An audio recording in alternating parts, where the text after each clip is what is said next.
Hi, I'm Sam, And I'm Sam. and we're the Sams. We are the Sams. And folks, Woo! welcome. You didn't get any feedback there. Welcome to another episode of Sam's Talk. And as always, Sam's Talk is brought to you by Sam's Community TV, creating content to establish a community through genuine relationship building. So, Miss Samantha, how are we doing this week? How are you doing, my love? I mean, I just feel like, the weeks, man, especially when kids got half days, that's the. Why they do it to us?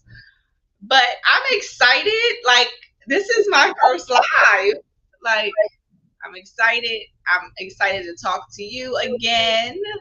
Um, you know, to be the continuation to this conversation. I feel like, um, as the kids would say, some hot tea. um, but yeah, I mean, I feel like the week's been great. I'm checking on a new pair of glasses again this episode, so we'll see how they go. Um, Smart. but yeah, I mean, Why don't we start with that shout out about the glasses then? oh, okay. So these are from Zulu, and their online glasses brand. I had a different pair on last week. They were purple and speckled. These are black and white. Um, I really like this brand, and again, they're they're not a sponsor, but I would love if they would be, because I've been wearing glasses my whole life. But yeah, check them out. I think it was an easy process, and I like how they look. So Zulu .com.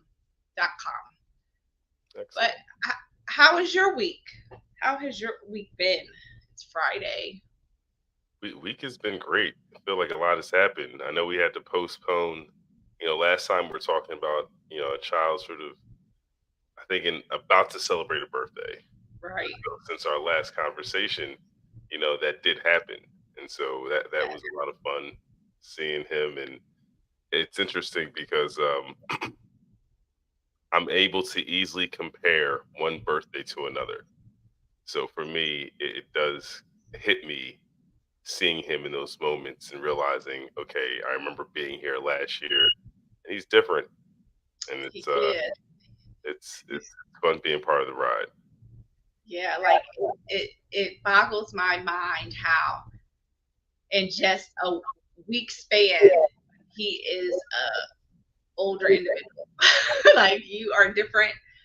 Where is my baby? Like looking at past pictures, I get a little misty eyed. But it just grow. They're just growing so fast. Growing oh so fast. Where does the time go? Uh, Not so naps. did it get not in naps? Yeah, not naps, not yet. Um, So but yeah. I'm Oh, sorry. sorry. So sorry. No, So you as go. always, folks, as I'll be remiss because I forgot to mention, please make sure you hit the like button and subscribe. That way you're aware of all the times we're dropping programs, and hit the notification button so you know when we go live, so you can actually have an opportunity to join us for all our shows. So again, subscribe, like, and notification button, just so you can stay connected and be part of the community. Yes, all three, so we can talk to you. And also, I did drop our link in the banner. So if you're interested in joining us for tonight's show, just be willing to cam up and I will bring you on.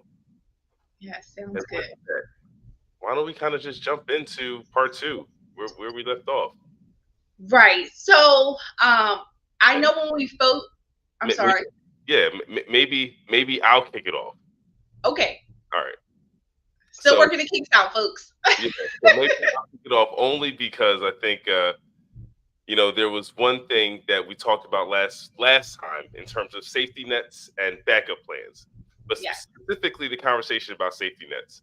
And in one point, Samantha alluded to informing me of the safety net in terms of our own dynamic, and And that is true. the shock factor was. Right. I thought you were like frozen. And it's interesting, and I think I have a reason why I kind of in my mind dismissed it as the safety net that we actually were talking about, even though I think we offered many examples as to how they can present themselves in a relationship, and what you have was covered in our conversation, and yet and still I missed it in terms of our own application. And so, Samantha did remind me after our talk. But the cool thing is, a lot of things kind of came to mind after our conversation. That wasn't the only thing. And I thought, you know what, it's worth having a part two to continue to kind of pull back the layers around the idea of safety nets in the union and in a marriage. Because I think there's seemingly two schools of thought. One is it's permissible, the other is that it's not. And I think we should just explore them both. And so here we are. So that's that. I just want to start by saying that, Samantha. Right. Thank you. Clear the air for the folks that was like, what? You just put him on air, blah, blah, blah. He don't know. One, I am transparent. Okay. So not trying to I don't know. I can't think of the term where it's just like throwing a fastball. There you go. But what I wanted to say, it's amazing from the idea of having that conversation, right? And then people could see it. At the end of the talk, it was like kind of where we stand, like, or it was just like, wow, like, this could be something, right? And then after we recorded, after we had a in-depth conversation, and I even said it at the end of that video, like, I appreciate our relationship because we can talk to each other. So with talking things out, again, me being more clear or detailed, like about the account, you then remembering, that the account did exist, but it was like, okay, but our definitions weren't the same, Right. And I first, like, so I first want to say, with our first conversation, I still believe backup plans should not exist in a marriage. Backup plans should not exist. It's not? Backup plans. Oh, backup plans. Gotcha. Right. Should not exist in a same thought from last time. I just wanted to put that out there. But for safety net, it was just thinking about again, how you're raised, right? How you're raised, how you're brought up, how you learn things as you grow, and then you take that stuff into adulthood, right? And that is where it came from for me, and like this safety net. The difference, I was like, okay, I am not going to be, when getting into this marriage, I know a lot of people where it is a secret, like, and I'm just like, oh, well, I don't need to keep secrets from you. I have this savings account over here, kind of thing. We'll just refer to it as safety net. Right. We don't have to be very transparent. Okay. What we're talking about. Just a joke. Just in general, right? Because I think the topic is that. So whatever it is, right? Right. Whether it was like, again. But I think it is important for this context that it was a savings account, and I'll offer a response as to why when you're done. Okay. So so again, me personally, having this safety net in my eyes, where it's just like, okay, when you you swirl whatever now, and then my family comes first. So it's just like, if it's something is needed or whatever, I'm taking from it. It's not like I'm holding it until I'm waiting, for the shoe to drop and you to lay hands on me. Like, that wasn't ever the idea that I had, where it's just like, this is for my money and run, But again, I know people, women, where it's like that is what it's for. Yeah. And for that, again, I would never say not to have one. Understood.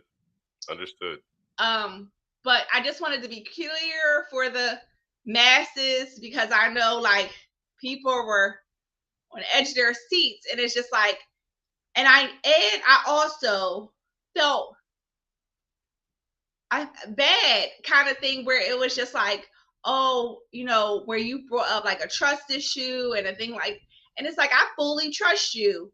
And just hearing your words, it was just like, that's good. I'm glad you mentioned it. So I think I'll start there then.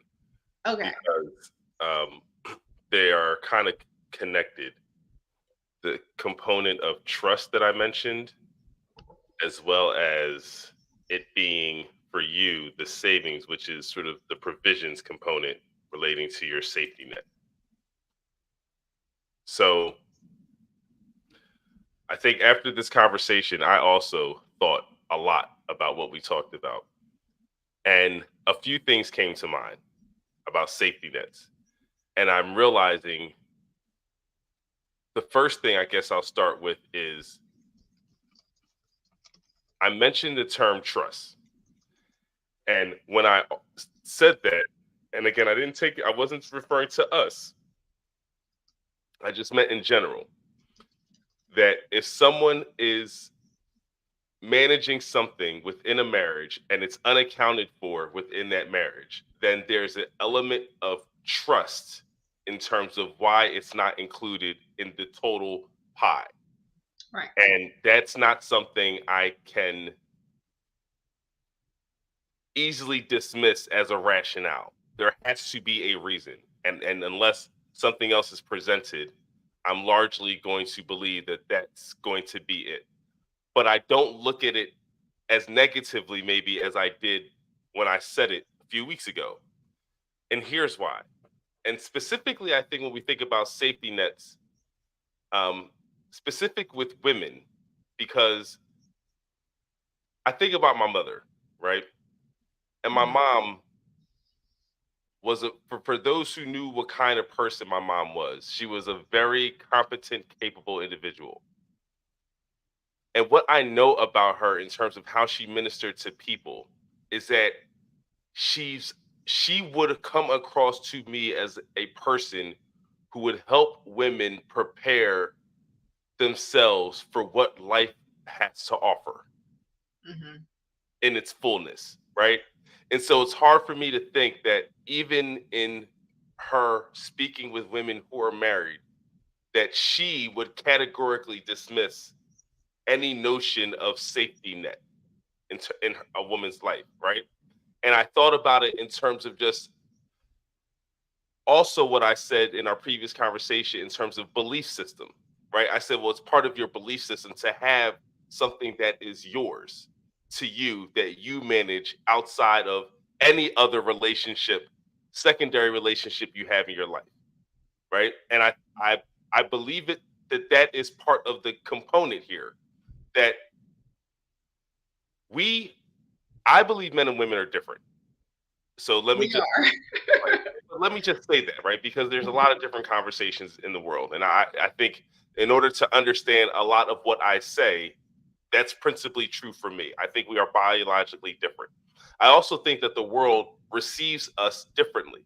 And so I think there are biological differences between men and women. And I think there are differences in nurture in terms of how the world receives boys and girls and how we're raised and our expectations, etc.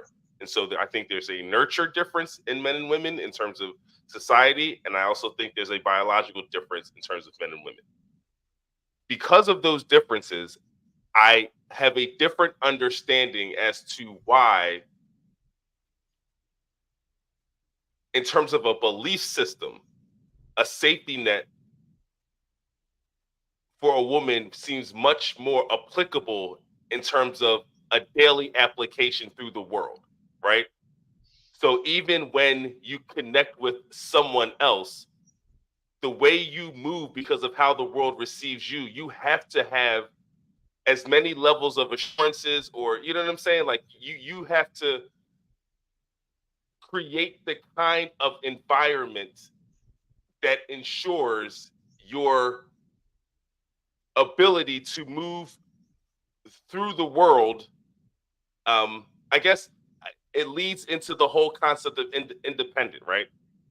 To say you're an independent woman essentially is part of how I envision your net of safety that allows you to move through the world knowing that you are secure with what you have, right? Like, that's how I've always interpreted the idea of an independent woman is essentially competent, capable, because as a man I don't say I'm an independent man, right? Like, it's not part of my Sounds weird. right. But so even coming up and being raised, it was never something I thought about as I matured as a boy into a man. You know what I mean? Just as a male progression. I never thought about it. I thought about what it means to be able to manage, be responsible, stand on my own too. You know, those are the things that you pick up on in terms of responsibility. But the concept of being independent wasn't quite it. And so when I hear it from women, what I'm truly thinking of it in the same way, just in terms of being a mature adult capable of managing all the responsibilities required for, I won't say for you to live without assistance, but for you to live within your own management of your resources, right? Now, because there's that word independent, it must mean something. And to me, I think it is affixed to what it is that you hold that allows you to feel the ability to move the same way. And so maybe that is part of a core safety net in terms of belief of self and belief system. And I think in a marriage, because we both go through it, in a marriage, when we come together, there are things about us that listen, a union is a union, but the way we come together, it's over time. It's over time into where like the real merging and the fusion takes place. It's not immediate. And so Right. even thinking about who you are and who I am and how we come together, there are things about me that you still don't know, and there are things about you that I still don't know. But in 8 years, I've learned so much more about you, and you've learned so much more about me, Than the right? first day. Yes.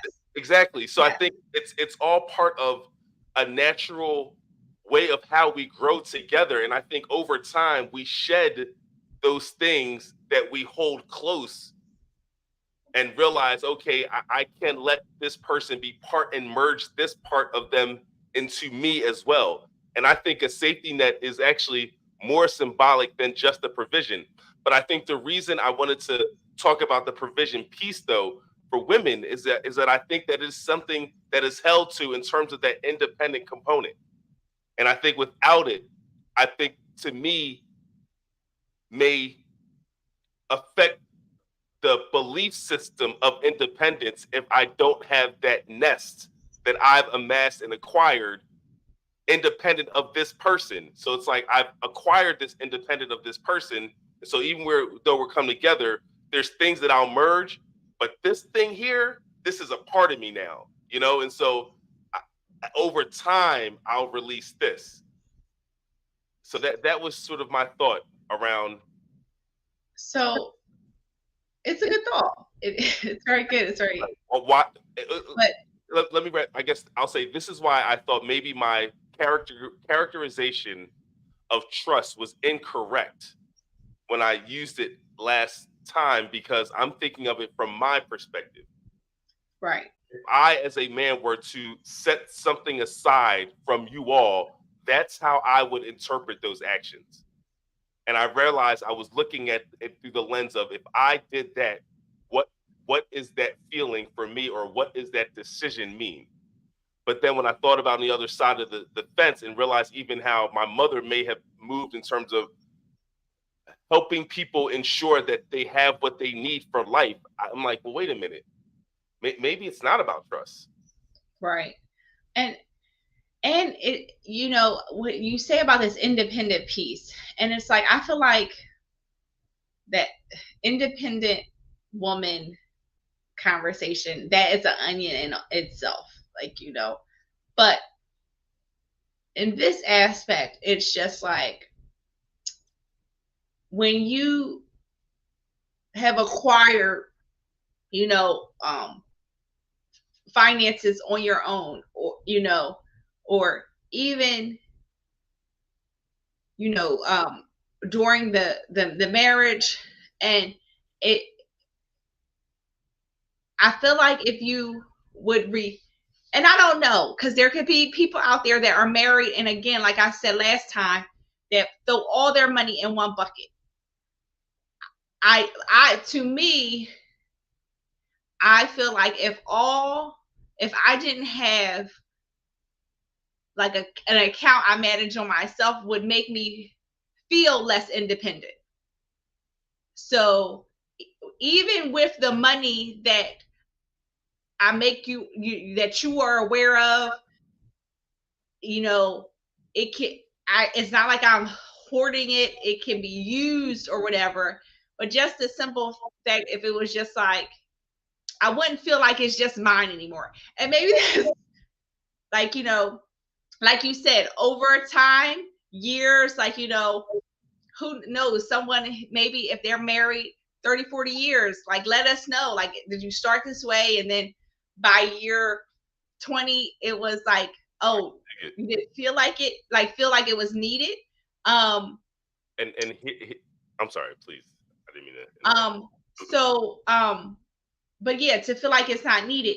And I know, like how you mentioned, we are learning each other. And I know the more and more we learn each other, we know each other, we're together, I know there are different parts of me that have, got left behind, like, or different walls that have been broken down. Because I mean, the first thing that comes to mind when we first got married, it was just like, why are you carrying all that stuff? Like, it's like, I'm here to help you. Let me help you. And I'm in my mind, I'm like, I was raised by a single mother. I was single for a long time, and it's just like, I have lived and been living without another person, and then becoming one with you. It's just like, yes, I love you, you're here, but okay, let you help me. No, I think that's actually a really good example of what we're talking about. So for just to offer a little bit more context, Samantha, again, grocery shopping, whatever, carries all the bags in, and it took about 5 years. 5 years. 1, 2, 3. No, it was 5. It was 5. It was in the 5th year. In the 5th year, Samantha finally would call when she was outside after going shopping to say, "Hey, I'm home." And that's all. I knew she went shopping. Just say you're home. Say you're outside. Samantha would literally show up to the door with 20 bags tied to her back. And I'm sitting inside, and it's just like, this is ridiculous. I'm home, but I realized it was something that she had a hard time shedding. Right. It was part of her, how she moved, and even though we were together, she didn't see that as a responsibility for me at all. It was like, hey, I own all of this. It's like, no, we can own things together. And so that's why I believe it's something over time. And here's even another example. Recently we were hanging out with friends, and there was a conversation about some intimate detail, that whether we knew a certain something about each other. And they hadn't shared that information. And so it's interesting because I responded. I responded and said that, Samantha did know that information about me. But when I thought about it later, I realized, well, actually, it took about year 6 until Samantha knew this about me. And we were talking to a couple that was within their first year, or second year. And so, I ended up letting the person know, like, well, actually, wait a minute. It wasn't something, like, it took time to get there, and so it applies even to this, is that sometimes I answer a question saying, oh yeah, we share this information, but not simply because we're married. It's because we're married and there's trust, and it's trust that's developed over time. And as the trust is developed over time, our safety in each other matures. And I think through that, there are things that we may keep separate about ourselves that we're willing to merge with each other, because over time we have a better understanding of who we truly are for one another, and then how we're going to show up for one another. And so, I think it literally is like the onion.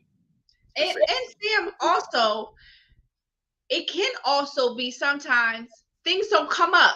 Like, you're not year one, like, okay, and I know you have a different feeling with dating, but in dating, everything's not getting spilled out. Year one, you're not standing in front of each other and just like, whoa, like this is everything about me. And it's like it comes up either with things that happen within life, different meeting different people, different questions that come up, like, and then it's just like, oh wow, blah blah blah. I like, like me not liking potatoes. I know I had to get that out first thing, but it's just like different things about each other come out throughout time, like through the course of being with each other, because it's just like you're not getting through everything or thinking, because again, in the beginning, everything is like lovey-dovey, like nobody doing much talking. So I just feel like throughout time, and then you all grow and change, evolve, and it's just like, again, how you may have thought about something, felt about something, or may change after time. So, and then the answer's different. So it's a growing process, it's a learning process, and it's just a time to be encouraged and know that if you love each other and just have good, like, communication, and you talk, it will be okay. All right, so I just thought about something as you were talking, and again, my brain is my brain, so I'm going to try to trip you out a little bit. Okay. So I'm thinking about safety nets, and so again, this is all new for us. This conversation started the last time we had a talk, and since then we've been thinking about it. What Sam and I don't do is discuss most of our thoughts throughout the week, because we want to leave it here. We want to hash it out here. We want to. Who has time? Huh? I said, who has time? Right. We have 2 kids, folks. Yeah. And we work. Table like, for the talk. That is true. Who has time? That's true. We doing homework. And it's just oh.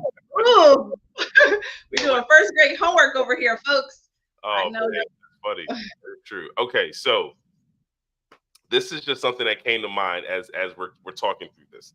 So now I'm of the belief, or I'm now in my own belief system, I'm coming to a conclusion that I think that for women, a safety net is very closely correlated with independence. And you talked about your ability to manage it on your own to give you your sense of independence. Like, for yourself, you need to feel it for yourself. Right. And so I'm thinking, is a safety net for women like equal independence? And it's relief. The release of it is where you almost don't feel safe, because you find safety in independence. And I say it's kind of trippy, because we're talking about actually coming together with someone else, and that not being the feeling of immediate safety, right? It's more about not immediate safety, but it's the fact that it's almost a conflict where, as opposed to, oh, there's someone else, let me just immediately think about merging everything all at once. This is safe, etc. But there's something about maintaining this piece for your own safety,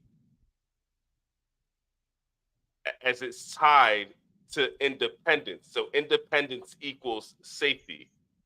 And I think even in a marriage, and that's why I said it's kind of trippy, because in a union, it shouldn't be about independence. So it's like, how do you find safety in a union in independence? Or like, how do you find safety in independence in a union? You see, I told you it's about to get trippy. It's a conundrum, okay? Like, about to get trippy. How do you find safety in independence in a union? And this is not, again, about you, Samantha Grantham. It's just like, I'm just thinking this out loud. Yeah. Let me okay, and let me just say this, because I know, it's the internet. This is not across the board, okay? Again, and everyone. We're just having a conversation. Right. And it's like people are in different situations. And people are different, because it's just like with people that I know that are in marriages, right? Mm-hmm. I know people that are in marriages where everything is lumped together, right? Mm-hmm. And they both work. I know people that are in marriages where the woman doesn't work and basically everything's lumped together because she's not bringing any income. And then people where it's separate. And then some where it's like a mixture, hybrid,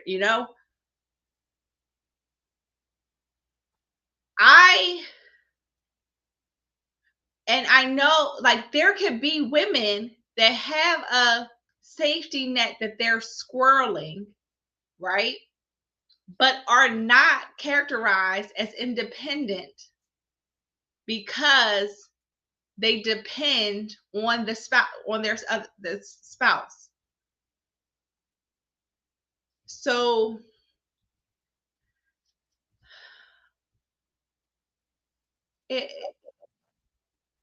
this is like a Rubik's Cube. It is. The answer is yes, right? It's a weird question, but even when I think about myself, I think there is safety in independence in a union. In terms of safety, what does safe mean? If we think about, okay, let's go to definitions. This is what we do here at On Sam's Talk. You know what I'm saying? We don't make stuff up. He got the dictionary ready. The Webster. I go to Webster. That's what I grew up on, children's. I wonder if kids even seen a dictionary. Safe, protected from or not exposed to danger or risk. So safe, protected from or not exposed to danger or risk, not likely to be harmed or lost. Well, if we think about safety and independence, the things that you can control are the things that you believe you can protect the most. The things that you can keep from danger the most, the things that you can keep from risk the most. If you have to, if you can't control it yourself, then there's a different level of exposure. Right. And so I think that there is a feeling of safety and independence, even within the union. Yeah. I think it's natural. Right. Because, like, there are women that feel safe and covered from their husband, but they still feel a sense of independence because they either work, have, money saved. I just feel like the independence part is like, what I contribute, like. But it's more than that, because independence is simple. Okay, here we go. Let's look up independence. Because I'm looking at it a little bit differently. I'm looking at it as more literally and how it shows up in relationships.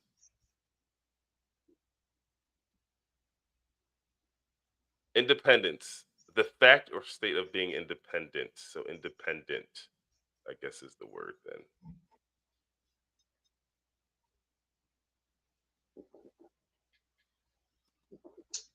And what I mean is this: independent, free from outside control, not depending on another's authority. Ooh, now we're now we're cooking, not depending on another's authority. And I think therein lies the conversation about safety. Because I can think about independence in a way of, let's say, as a married man, you're married, but then you have a group of fellas that you kick it with for sports or something like that. It's independent. Like that activity does not include the missus in any way, shape, or form. She is Right. completely removed from it. It's an independent activity that you have within your marriage. She's aware of it. It's transparent, so she knows that it's there, but she's not involved in it.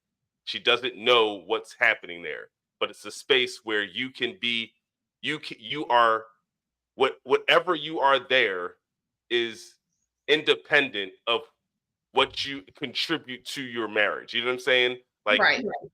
that's a space that's not part of per se. It's aware that it's on the shelf, but your marriage is not involved in the guy's time in that way, other than you're not at home, or you're not engaged, or you don't have undivided attention, if you understand that, right? So Yes. and if you think about it, there are a lot of times where people will talk about that, that's healthy, right? To have your separate sort of things of your own interests, and so maybe that you're not too heavy reliant on the other person to fill all the buckets that you might have in your life. So maybe part of independence and safety is just finding the things that make you you. It could be a hobby. Like a Right. hobby could be something that you do that is uniquely for you, that you find safety in your own exploration within a union. And Like I it's your time to do that thing, and I'm not involved in it. And for you, that's your safety net. It doesn't always have to be provision, but I think obviously the way we think of how it affects people, we think that that's the biggest impact. But I think let's really break down the conversation. yeah, like I think that's a great analogy in regards to, you know, having separate spaces to fully be you, you know, um, but you're in a union. And again, people they say that it's healthy, and I think it is healthy to have, be together, do things together, but then also still develop and pour into those other relationships as for your friends, like, apart from each other. Um, so, and of course, It's always transparent, right? So, right, it's not to say that you're part of a group of people that I don't agree you should be hanging out with. right, We're right. saying, hey, well, this is what I do over here. I'm not saying that you're moving that way. I'm just saying that, hey, No, right, your crew. You know what I mean? I know that it's your crew. I don't know what you do, but I know it's your crew. And so for me, like it's having that kind of relationship within our marriage to offer those spaces where Sam can be Sam without me, and I don't need to, you know um right. and I think even in That's terms trust of, as well. That's trust, absolutely, that's trust. right? Because it's I just think the like, whole conversation is connected. I right, think it merges into, excuse me, into everything, and let's talk about that. I mean, that's a big topic for a lot of couples in terms of how couples move in the world, when they're not with each other. What's permissible for some is not permissible for all, right. you know? So, yeah, I think, how we move outside of when we're not around, and, I think it's absolutely an element of trust and safety. I think if there's an understanding of expectations, then you either are trusting that your spouse is who, They say they are. right. I mean, because if they're not, then that's a whole nother conversation. But and because to me that's even tricky, because if you're in a situation where you are not trusting, um then more than likely that I don't know. Let me not even speculate. I just think that there could be a whole host of reasons there. So Right. yeah, anywho. So, any comments? No comments as of yet. But I think, again, I just wanted to say that the whole conversation about trust, in terms of safety nets, isn't as simple as being selfish. That I'm realizing now, being selfish, and and sometimes words matter. So selfish might be it, but selfish might be important in those moments. For sense of self. The same way independent means, not depending on another's authority. Um, Yeah, I agree with you. And I think this is good because again, it's just like it's all what works within your relationship. yep. It's all again what you talk about because even like the piece about moving in different spaces, it's like that should be a conversation, you know, beforehand. And I wouldn't say like, oh, what are the rules? But it's just again like knowing each other, learning each other, and it's just like also respecting each other Yeah. kind of thing and having that trust. So yeah, it's all intertwined. So what I want to do is I do have some comments that were made in our previous video, and I thought maybe we can share a few and sort of see what our response is. And so this was the conversation we're having about safety nets, and one said no safety nets in marriage. Mhm. As a married person of 17 years, I'm proud to watch these healthy discussions you two have. Thanks for sharing. Thank you. Thanks for tuning in. Thank you so much for the feedback, Aaron. Appreciate that. And, congratulations for 17 years. Waiting Yes. for you to be an example yourself, in just terms of having conversations to stay together, because that's the goal. And then I have another conversation. Okay, here we go. But hear me out. If you have a partner that doesn't have a good relationship with money, it can be debatable in terms of a safety net. And I think so let's just talk about that. Let's say your spouse doesn't manage the money the best. I think doing what, but see, here's the beautiful part about even me answering that question, because this is what Samantha has done. Not saying that she has a spouse who has a challenge with finances at all. Here's what I mean specifically. With what she has, she uses what's in her best interest, and for her best interest includes the family. And that was the whole conversation I was having in terms of when when things need to be decided for the family, is it part of a calculation? Right. Is there any consideration of it in your own mind? And I think the fact that for Samantha the answer was yes was all like, I didn't have any concerns or issues relating to how she was managing this, whatever this was, that was something she came in with, because I already knew that it was part of how she would be willing to invest for the family. So when I think about this question relating to someone who is married to someone who might not manage finances properly, however you are storing your finances, you're still doing it with the mindset of the family. Right. So if you're thinking of it for you alone, then I would say okay. But even if it was for you alone, because you're saying, hey, this person kind of operates at a loss, okay, then you do, like, that's important for you to understand this person's shortcomings, right? So you need to see that, and to assist them, then maybe it's part of how you help both of you all stay solvent. Like, you have to make these decisions on this side to keep the ledger balanced. And I think that again is a holistic decision. So again, to me, I think it still plays in the whole concept of still a thought about the whole, because here's the difference. Let's say the person did not mismanage money, because I think when we think about safety nets in a negative way, generally, it's not in that use case, or at least, or you know what? Let me not even make that assumption, because I think people can, we both have different lenses in terms of how we hear safety net.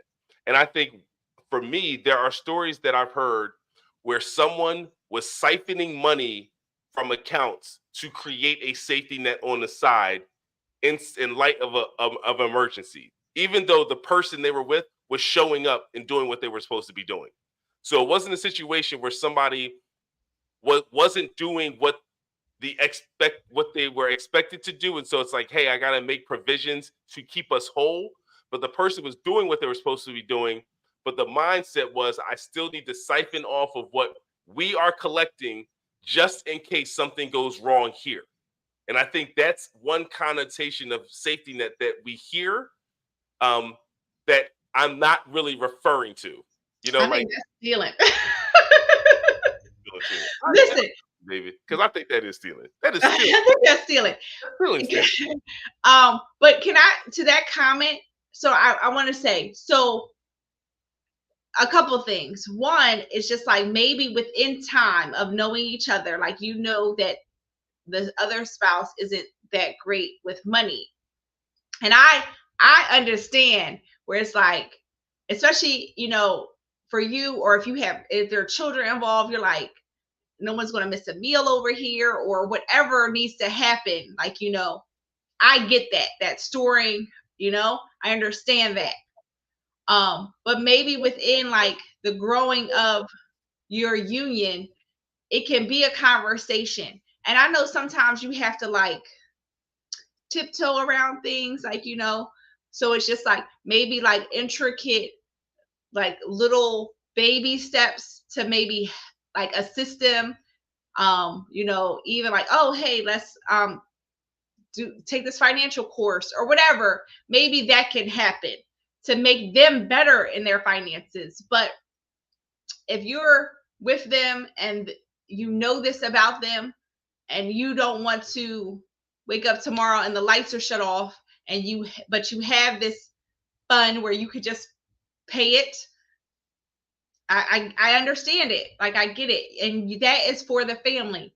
It's not, I don't see that as, oh, I'm storing this so now I can get my Birkin bag, Right. But let's take it deeper though. Let's say it wasn't simply for the family.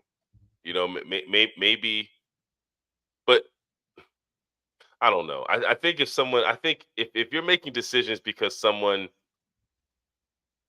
is poor in an area, I- you're doing what's in the best interest for the both of you, in my opinion. And so even that's just how I see that. I think you're doing what's in the best interest of both of you. If a person is weaker there and you can be stronger there, then I I also believe that that should be part of the understanding as well. That's where it goes back to my whole conversation about transparency. But I do recognize that in some relationships, but not everyone is there yet. And even with us, we have 8 years of transparency established, I guess is the best way we can say it. right. Like all I know is that in 8 years, we have been transparent with each other for 8 years. But I know that in us being transparent for 8 years, there's more about me for you to know, and vice versa. Right. And it doesn't necessarily mean that I'm just been withholding things. I'm sure there might be one or two topics that if they came up, I'm like, hey, I can't think of what they are maybe off the top of my head because we don't talk to each other that way. But there could be something where it's like, oh, you know what? I don't want to talk about that. Again, I can't think of what it is. I mean, I can't think of what it is, but all I know is that we still learn about each other. So for whatever reasons, there's still things to discover. Right. You know what I Okay. mean? There's still things Right. to discover.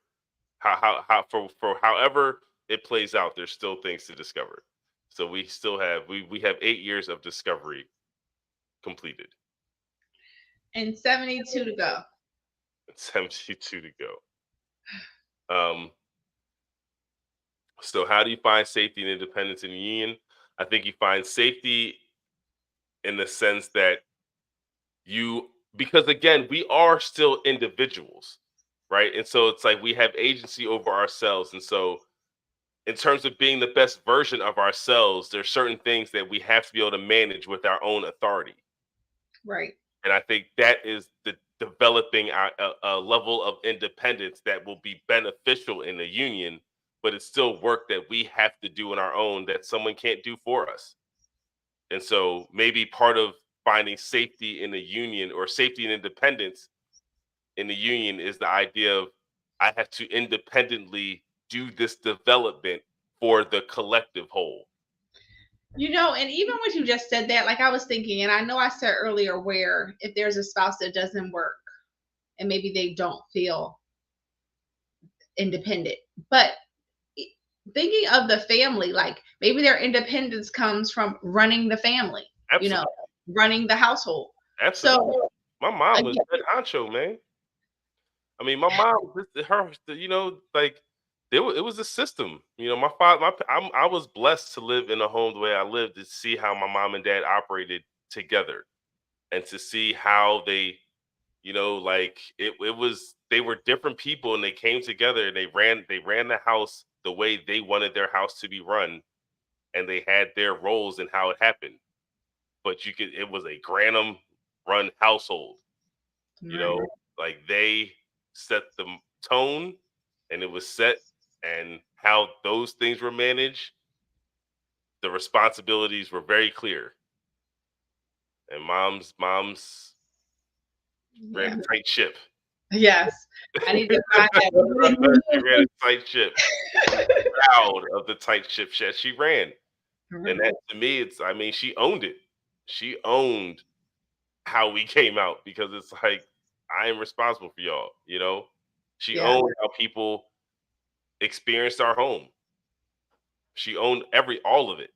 Once you entered our door, my mom, ensured that your experience she was responsible for.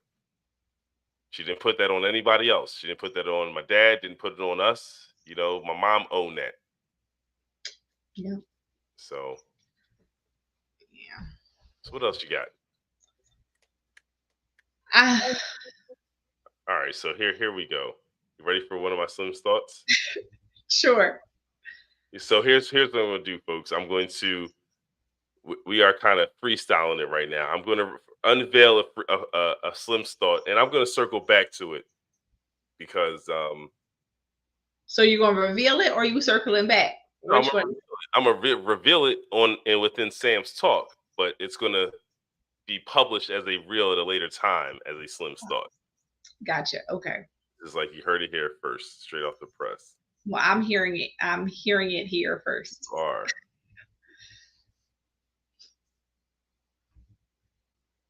Now, the question is, can I locate it?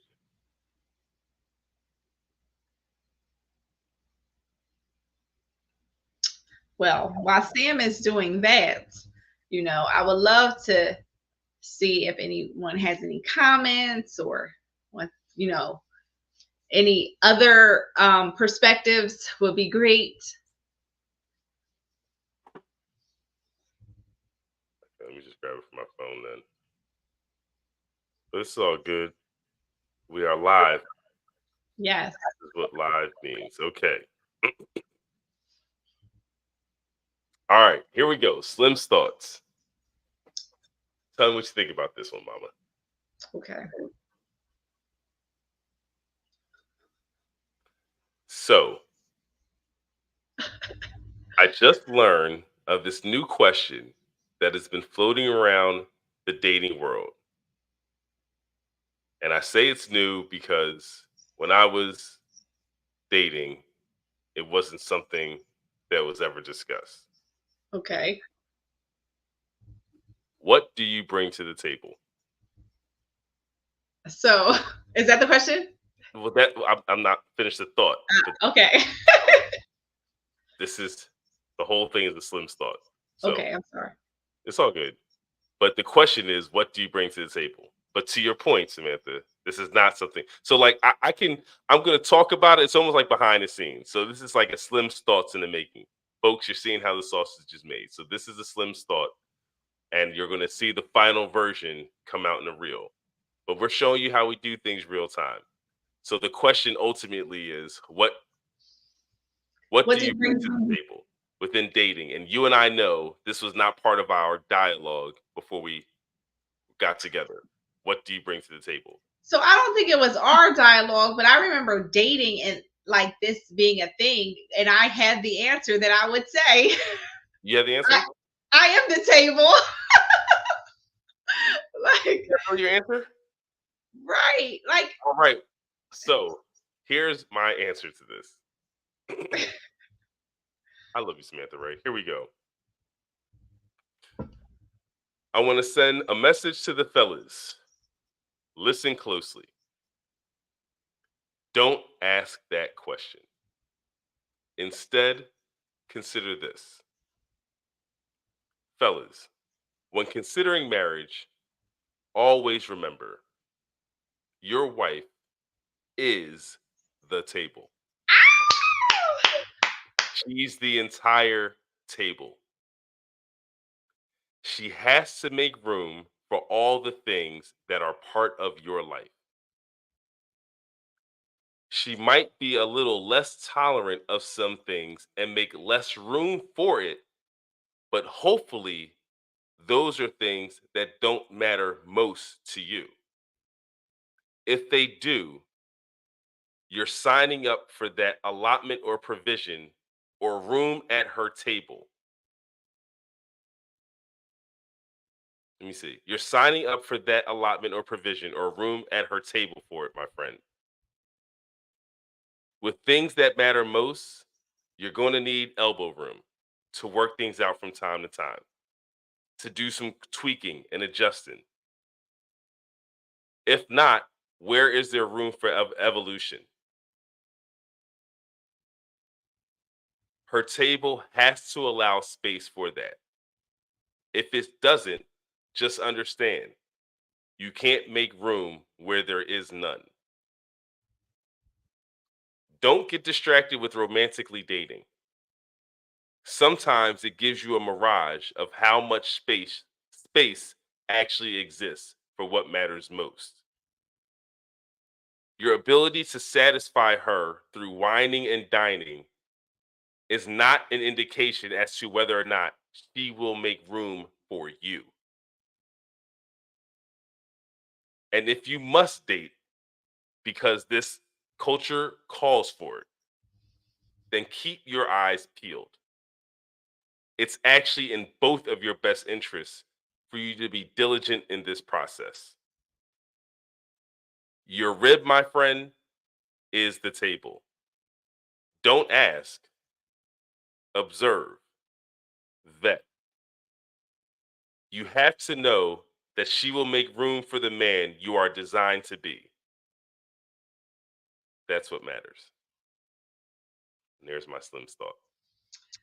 so a couple things. One, I think that's really good. Two, hello, people. Do you see that? Like, I didn't know he was going to answer that question, and I had the right answer. It wasn't even a question. And that's the beautiful part about our relationship. Right. But I'm just saying, like, in communicating. Right. Like, I mean, I would be like, I'm on the table. But I want to just make a point to what you said, like to the fellas, because yes, to observe, because the woman's table could be a TV tray. Like, you have to see it may be a TV tray, or it may be, birch wood. Who knows? Like, so you gotta see. Or she makes room for the things that don't matter most, right? Or the things that aren't the best things for you to do. You can be with a woman that you like being with because she has a lot of room for the foolishness in your life.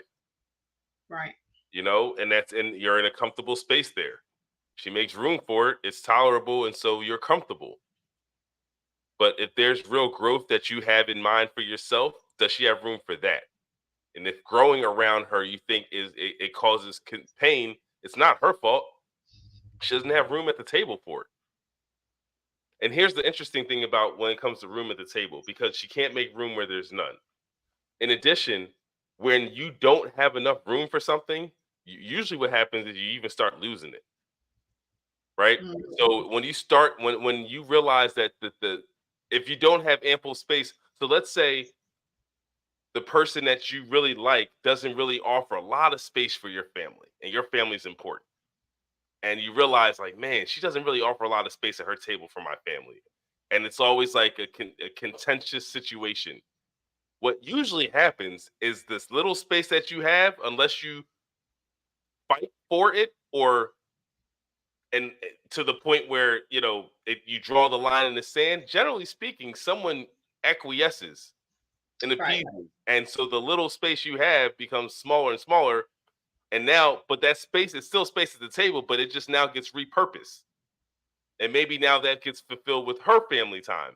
So now her family is enlarging in terms of what the table offers, but your space for your family has gotten smaller.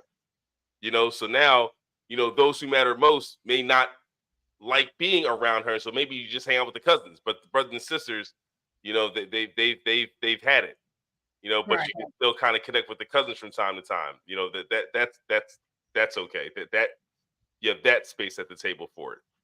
So we experience what we experience, and I think a lot of times we dismiss what's right in front of us because there are other things that we enjoy about the person that we believe will hold us all the way through.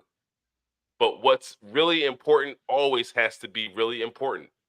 And if that person doesn't have space for the things that are the main, if the main thing isn't the main thing, how can you call that your rib?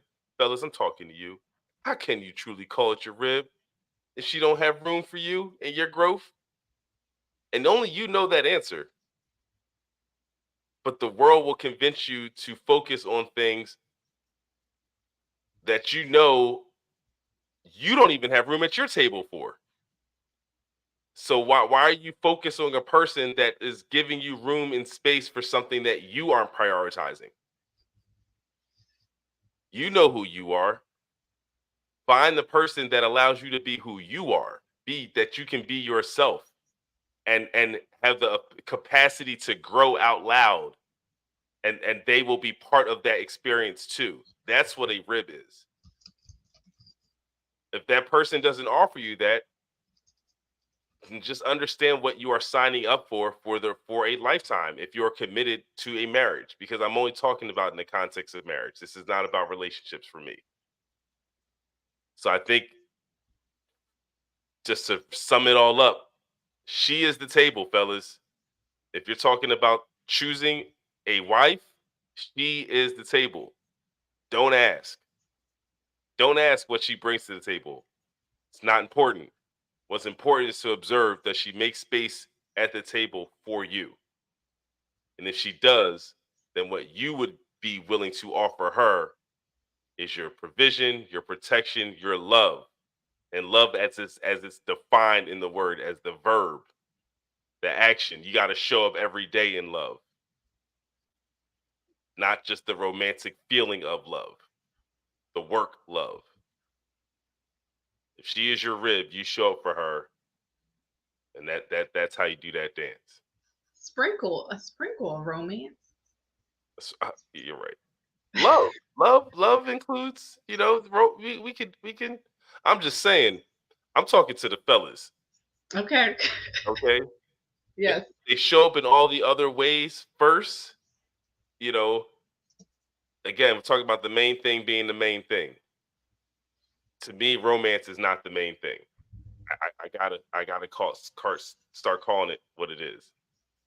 I think we find that Disney has created a very strange environment that it's not sustaining. It's not a sustaining environment. It's like eating marshmallows all day. Ha. So I saw a meme the other day, and Marshmallows. it said it was all Disney couples, and it said it's not true love if you're not spinned around. And it just like had every scene from each movie of them spinning. And Science was like, look at Oreo. And I was like, that's Ariel. But yeah, like it said, it's not true love if they don't spin you. Listen, all I know is sorry about that. Just reading some message here. But yeah, so that was just my thought. So I'm gonna for the world to know, just know there's a Slim Thoughts coming up soon. What do I bring to the table? I have a response to it. Seems like the new question of the time in the dating environment today. Well, that's how I would respond to that. You don't ask that question, man. Instead, you observe. Does she have room at the table for your life? The things in your life that are important, the things that you need extra space and room with so that you can grow and evolve, because you're not going to be the same person. And she doesn't have room or tolerance for your evolution. You need to understand that as well. Right. Because that what happens next if she only has space for who you are right now, then you can't be who you're supposed to be tomorrow. Why sign up for that? Yeah, and it's just like, again, you should know who you marry and be okay with that. Not oh, I'm going to marry them and then change them. And listen, some things are very unpredictable because we my mom passed and it's coming up on a year in a couple months. And it there are life events that happen that change people. I know I'm not the same person. I talked to Samantha about that. I don't know how I'm different. I just know I'm different.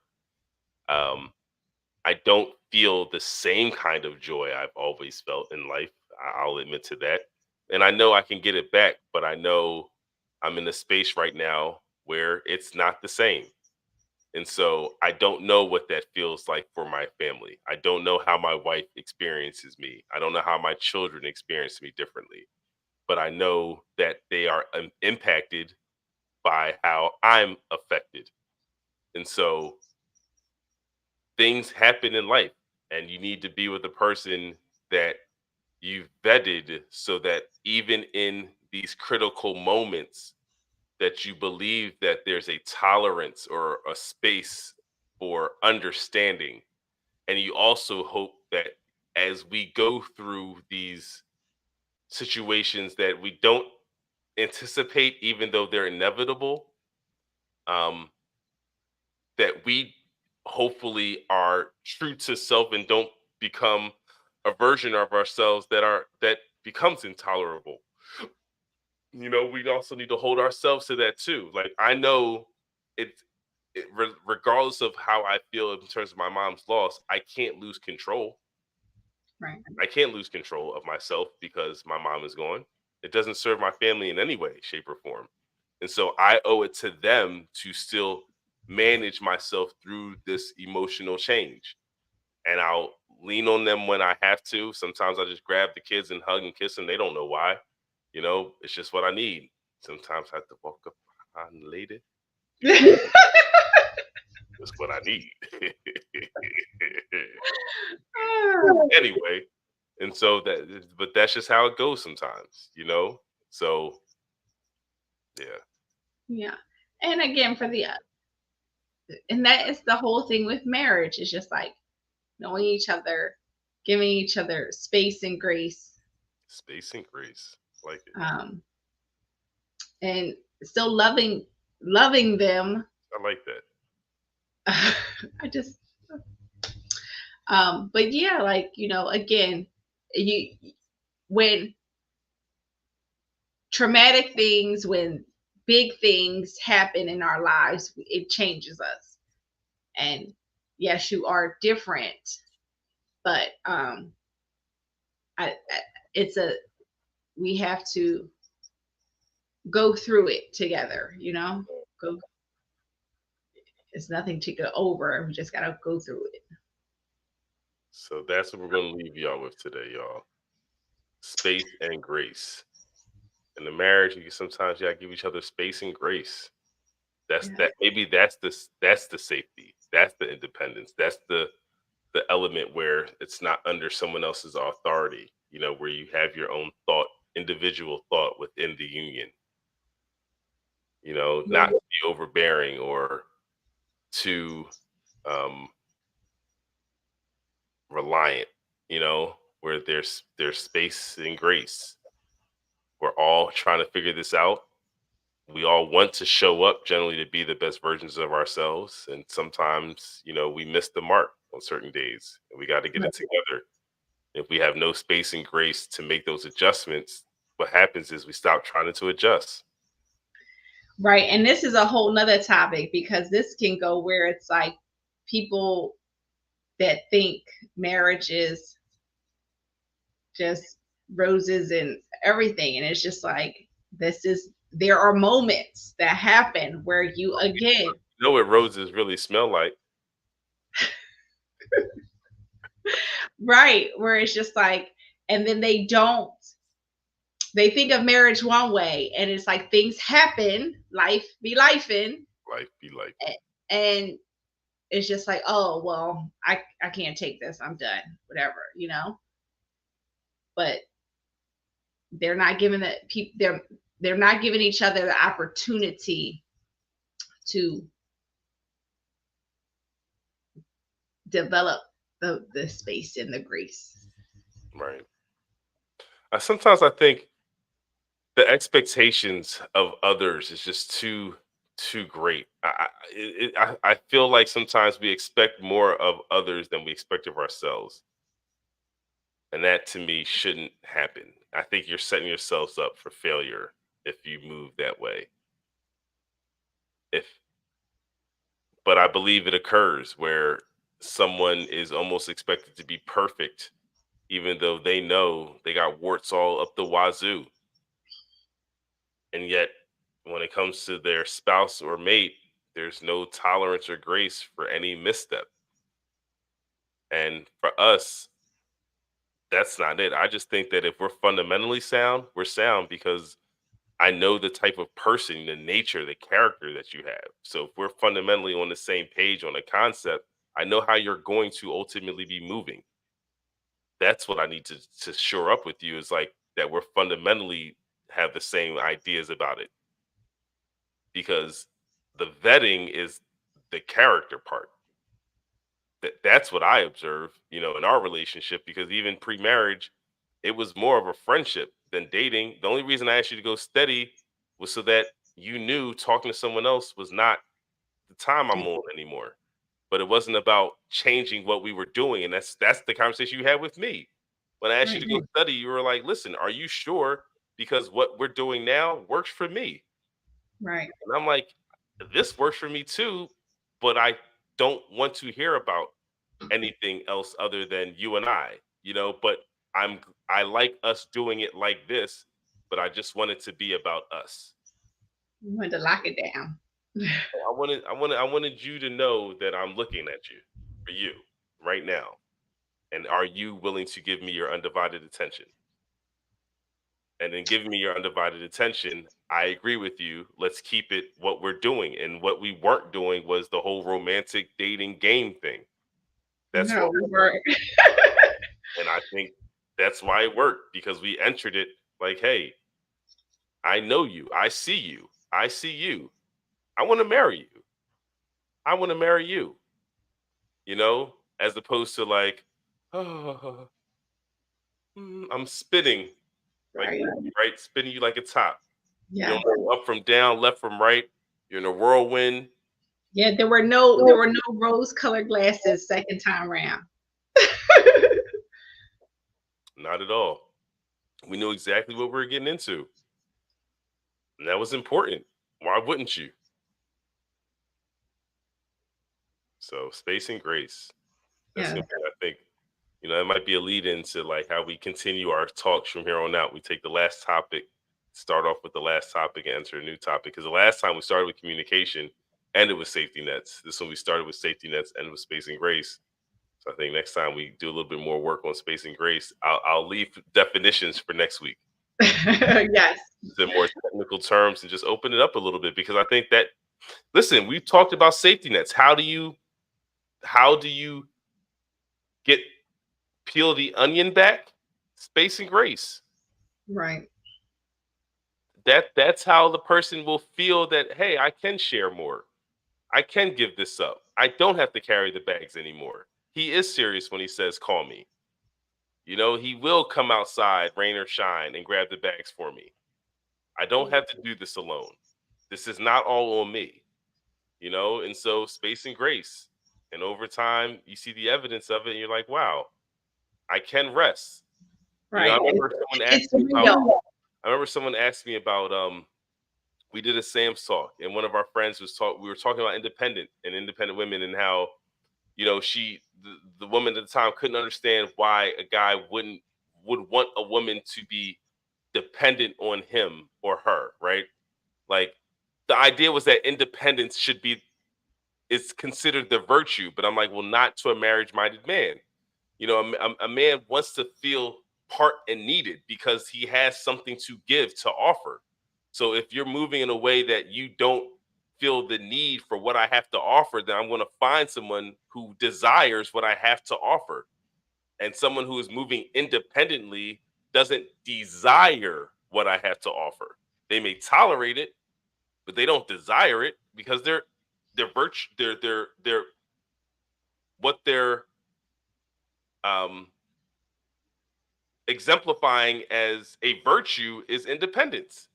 So it's counterintuitive to a marriage-minded man because I've built myself and built something to offer a legacy. Like this isn't just for me. That's not the mindset of a marriage-minded man. The whole family, being a king of a kingdom, you know what I mean? Like domain, like those are the things that excites him. And so if you're dealing with a person who is like, this is my flag, this is how I'm moving, like, well, how do you come up under in this rib if you got that flag? You're going to poke me. That's you can't live here. My butt's so big, I can't. You're going to poke me, and that's what happens. And so, I think what you have been able to experience, hopefully within our relationship, is rest. Areas in your life where it's like I've conceded that he will manage this for us. I don't have to carry the burden and the cross of that in terms of my own life because my husband is responsible for this. So we are moving collectively together. I have to trust that he will do these things because he knows it is no longer in my line of sight. It is no longer in my thought. It is no longer in my programming of things to manage. And yet I rely on it. He knows that. He knows I need to shower daily. So not having water is not an option. But I'm not thinking about whether or not the water bill is paid. He knows I need him to manage those things, right? And so, like, that's the whole idea of being able to rest in assurance that I'm relying on you to manage this, and then so that collectively we can do more together. But if we're all independently managing the same pieces, then we can't exponentially grow because we're still holding on to the same things. But by being interdependent, now I can rely on you and me, not have to worry about food. About food anymore. It's a great thing. I don't have to think about food. It's like, hey, we got a system going on over here at the Sam's. All right, so stay tuned. Dinner's coming up.